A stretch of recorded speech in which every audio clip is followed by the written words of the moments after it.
Um trauma coletivo vivido pelo povo armênio durante a Primeira Guerra Mundial. Mais de 1,5 milhão de pessoas foram brutalmente assassinadas pelo exército do Império Turco-Otomano no primeiro genocídio do século XX. Outras milhares foram forçadas a deixar a região onde hoje está a Turquia. Muitos sobreviventes se espalharam pelo mundo, inclusive no Brasil, onde a comunidade armênia é estimada em 100 mil pessoas. Nós crescemos sem avó, sem avô, sem tios, sem tias. A família do meu pai toda pereceu no massacre. Só o meu pai que escapou, mas ele se tornou um órfão do genocídio. Até o fim da vida dele, ele carregava essa tristeza. Mais de 100 anos depois, o temor de limpeza étnica reaparece. E com ele, uma nova onda de refugiados. Com a mudança amarrada até no teto do carro, esse homem cruzou a fronteira junto com a família. Outros pegaram carona na caçamba de caminhões. E também nas vans e outros veículos que não paravam de passar em direção à Armênia.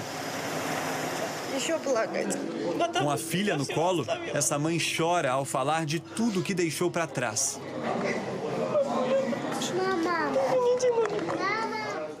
Os armênios fogem às pressas da região separatista de Nagorno-Karabakh, território que declarou sua independência no começo da década de 1990, mesmo sem reconhecimento internacional. O pequeno enclave ocupava pouco mais de 11 mil quilômetros quadrados, espremido entre a Armênia e o Azerbaijão, duas ex-repúblicas soviéticas da Europa Oriental. Uma região em permanente tensão. São nos últimos 30 anos 2 grandes guerras entre o Azerbaijão, forças armênias, e os armênios separatistas. Então a população que era, até não faz muito tempo, de cerca de 600 mil pessoas, hoje em dia ela está na casa ali das 130, 140 mil pessoas no máximo. Na semana passada, depois de um breve cessar-fogo, veio um ataque relâmpago do Azerbaijão para recuperar o território. Mais de 53 mil armênios já deixaram Nagorno-Karabakh. Isso quer dizer que cerca de 45% dos moradores, quase a metade, já teve que sair correndo. Da redação do G1, eu sou Natuzaneri e o assunto hoje é o êxodo forçado de armênios e o medo de genocídio em Nagorno-Karabakh. Como a região separatista do Azerbaijão praticamente desapareceu em poucos dias, depois de décadas de conflitos, e por que a população de origem armênia teme um novo massacre. Neste episódio, eu converso com Felipe Figueiredo, graduado em História pela USP e autor do podcast Xadrez Verbal. Quinta-feira, 28 de setembro. Felipe, você esteve recentemente na Armênia e eu queria muito o seu olhar sobre o que você viu por lá. Eu passei cerca de 20 dias na Armênia fazendo um curso. E acho que, em relação ao que está acontecendo agora em Nagorno-Karabakh ou Artsakh, é que, primeiro, né, em abril, né, que é quando eu fui, o que está acontecendo agora já era visto como questão de tempo, era visto como inevitável. Né? Então, a região já estava bloqueada pelo Azerbaijão, né, desde dezembro do ano passado. Você já tinha problemas de abastecimento, já tinha questão de escassez de alimentos, de remédios. Então, primeiro que seria uma questão de tempo. Os Estados Unidos prometeram 11 milhões de dólares, quase 55 milhões de reais em ajuda humanitária, porque, vale lembrar, essa região sofre com uma grave crise de abastecimento.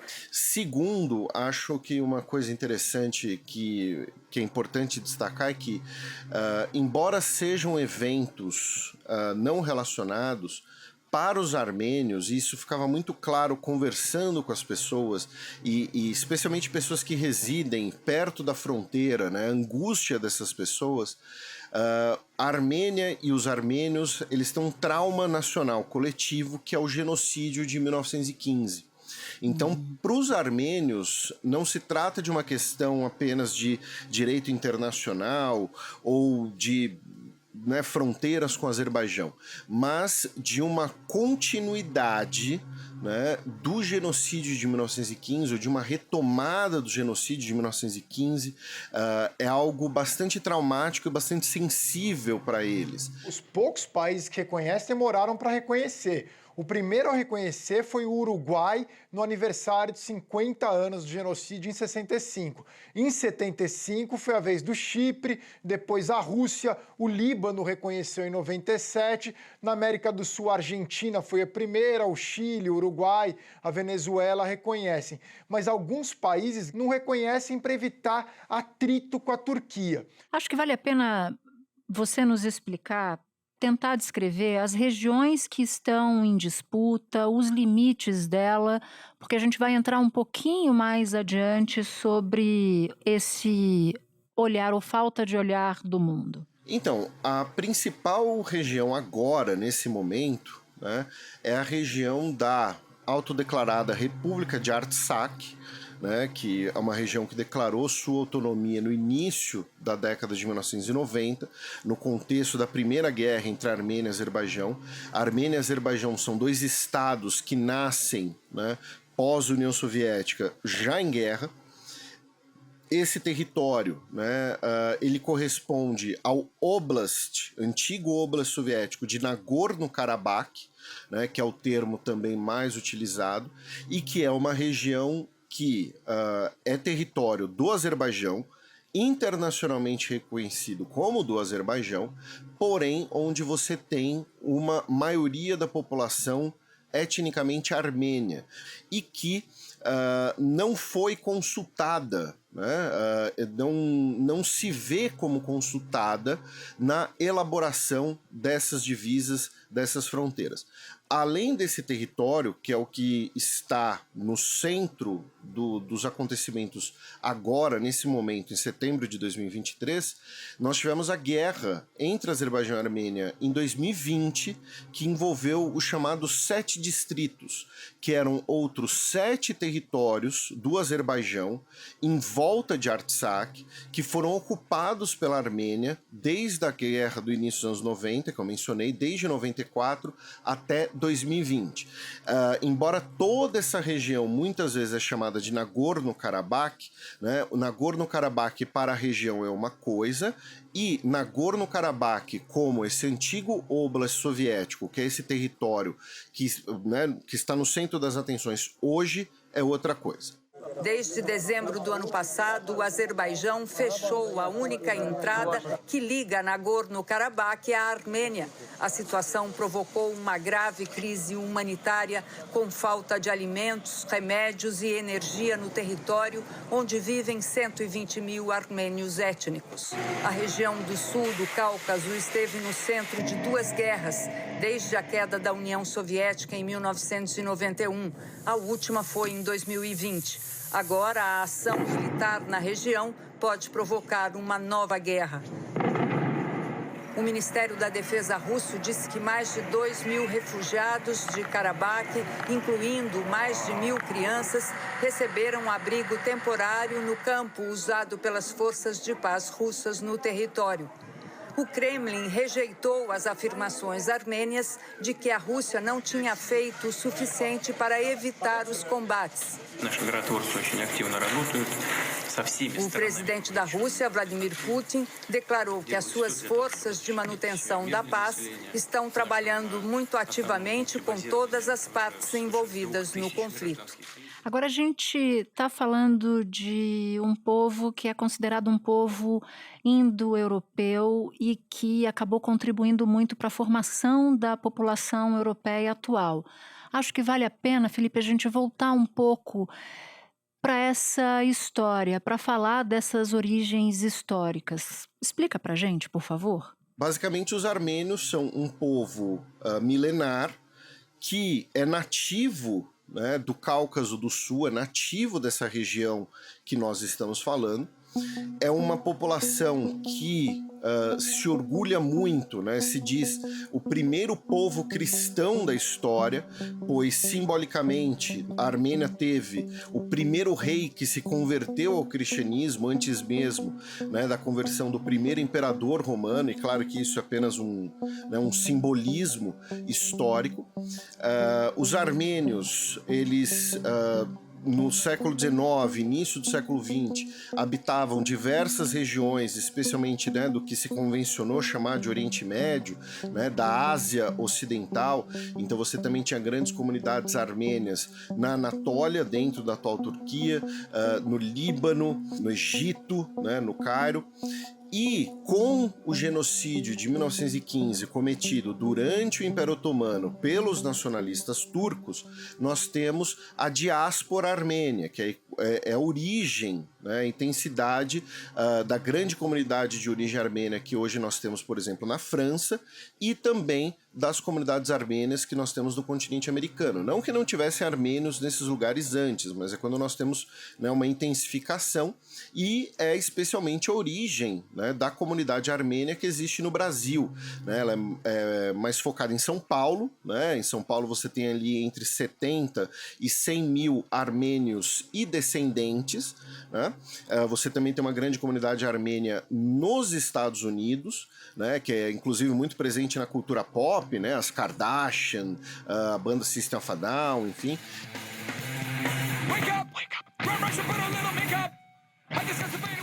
A gente está falando de uma cultura de alguns milênios, como eu falei, mas que durante muito tempo, durante séculos, não teve mais sua própria entidade nacional, né? O seu reino, o seu estado, estando ali dividida entre os três grandes impérios que brigavam pela influência, que brigavam pelo domínio do sul do Cáucaso, né? O Império Otomano, o Império Russo e o Império Persa.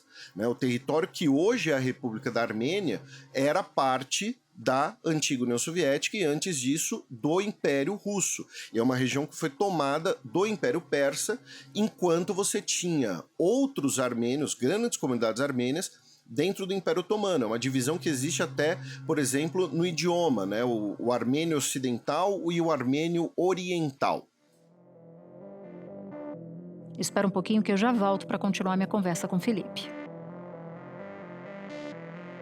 Eu queria falar de como se chegou a esse momento, ao momento atual. Você, quando passou os 20 dias lá, viu uma tensão, viu o que acabaria acontecendo, né? Conseguiu falar com pessoas. Você cita uma expressão que é a expressão de angústia, enfim.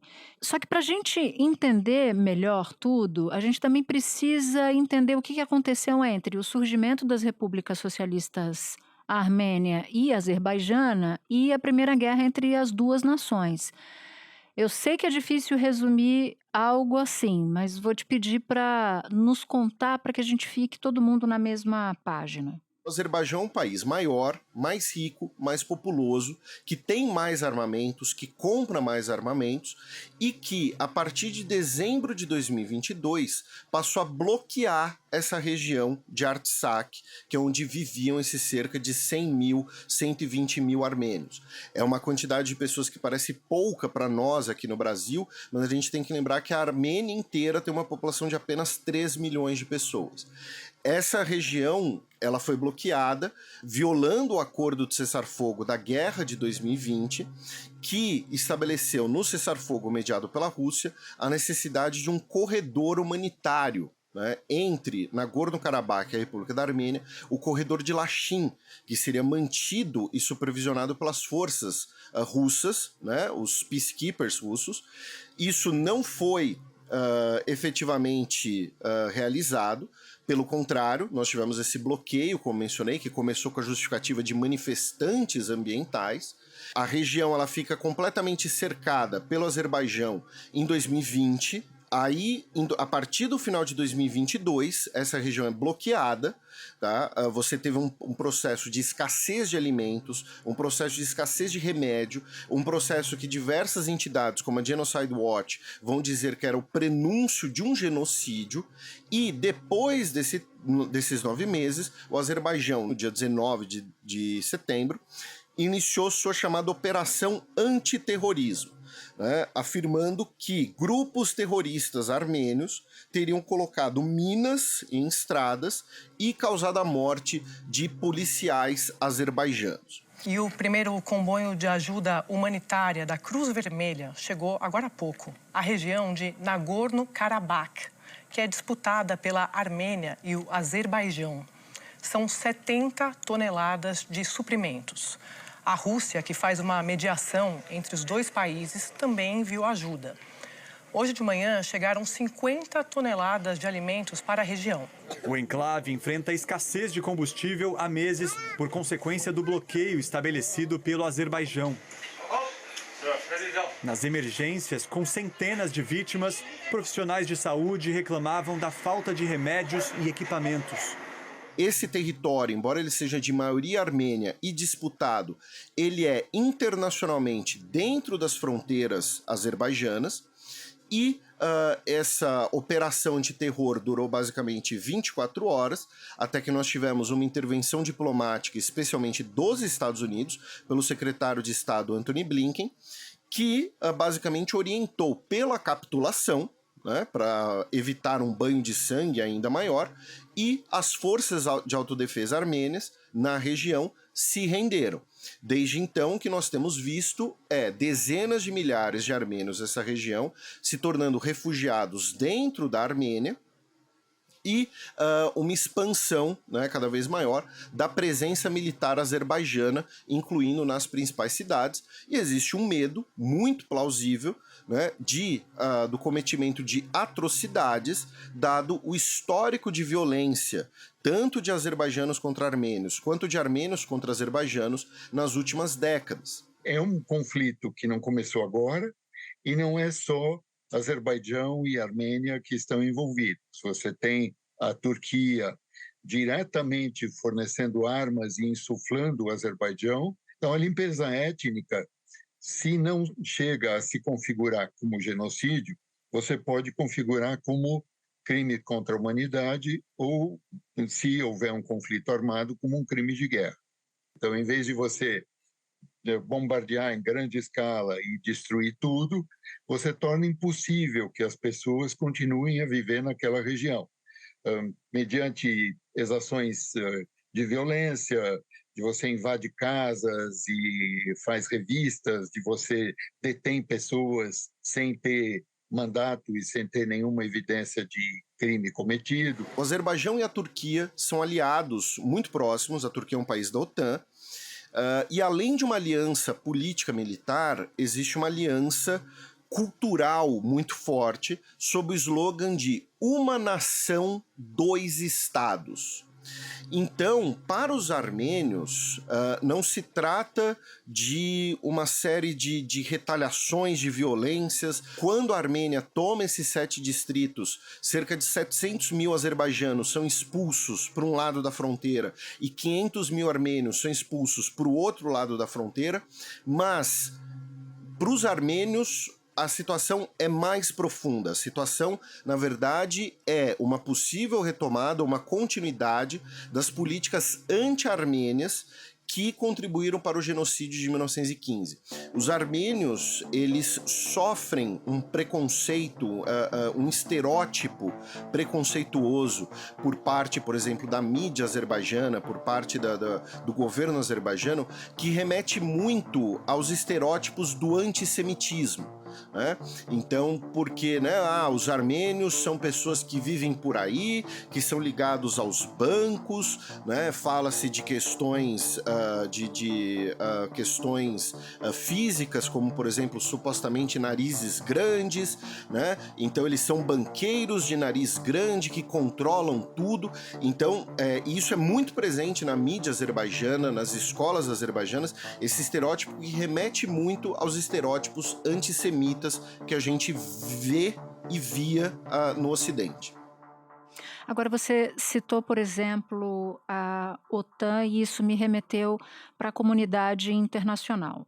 Também no início da sua fala, você disse que havia um ressentimento de que este conflito não está sendo olhado pela comunidade internacional. Como é que essa comunidade tem se posicionado? Você também citou o Blinken. E eu queria entender se essa pauta, em particular, entrou nas discussões da Assembleia Geral da ONU recentemente agora, semana passada. Então, o que nós tivemos semana passada foi uma sessão extraordinária do Conselho de Segurança da ONU, uma sessão solicitada pela Armênia e endossada pela França, né? Hoje, a França, Emmanuel Macron, ele está sempre em contato com o governo armênio, tanto pela grande presença de uma comunidade armênia na França, quanto pelo fato de que um dos ministros franceses é de origem armênia, né? O atual ministro do interior. O que os armênios reclamam e reivindicam desde o período soviético é que essa população não teve direito à autodeterminação, porque foram realizados 2 referendos em que a população local escolheu ser parte da Armênia e isso não foi aceito, não foi respeitado. Então, os armênios, eles veem isso como também uma agressão, além dessas políticas possivelmente genocidas, como eu citei a Genocide Watch, também o ex-procurador do TPI, o Ocampo, já falou disso. Então, existe dentre os armênios um sentimento parecido com o de, poxa, o mundo inteiro olha para a Ucrânia, o mundo inteiro ajuda a Ucrânia, e ninguém olha para a gente, ninguém se importa com o que está acontecendo aqui. O conflito que já deixou centenas de mortos, feridos ou desaparecidos, segue também expulsando muita gente de casa. A mãe de 26 anos diz que estava muito perigoso, que ela e a família tiveram primeiro que se esconder num hangar, depois num porão, que o tiroteio estava por toda parte, o tempo todo.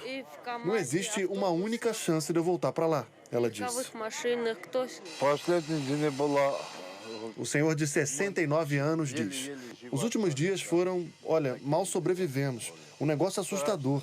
Bombardeios, cadáveres pela rua, caminhões passando cheios de corpos. Não tem lugar para enterrar tanta gente. Agora, tem uma província do Azerbaijão que não tem ligação territorial com o país, que é a província de Nakhchivan.